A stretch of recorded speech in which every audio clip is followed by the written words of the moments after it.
Well, the military now looking to add more people to its ranks. Right now, there are thousands of service members short of its goal. I recently took a trip to the Michigan National Guard headquarters to find out why people are enlisting right now and what the military is doing to bring those numbers back up. My grandpa had served. I knew it was something that I'd do at some point. Josh Cornett has been fond of the uniform since before he can remember. And really, for most of my life, I knew that I wanted to be in the military, just like my dad. It was kind of no question that I was going to do it at some point. Layla, too, knew she'd eventually follow in the footsteps of family, serving in some capacity for the United States military. Come April, I will be graduating college and also commissioning as a Medical Service Corps officer in the Michigan Army National Guard.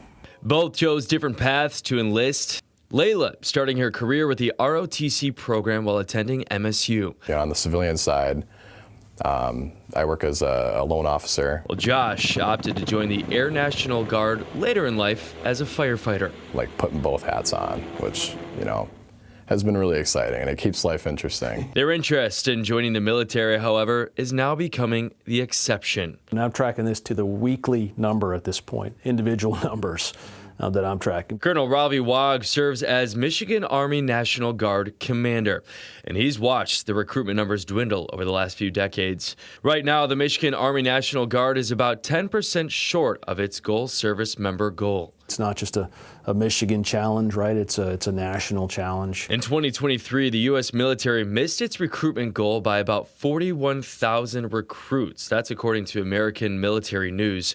But the question remains, why? My mother was in the Navy, and she tells me stories about what it was like for her as a woman in the Navy in the 60s. And it wasn't great. Perception of the military could be to blame. A recent Pew Research poll finds adults under 30 have a negative view of the military. Colonel Wag says part of that negativity stems from its need for more women enlistees. Our demographics aren't where they need to be. If we were where we needed to be, then the Michigan Army National Guard would be about half and half, like society.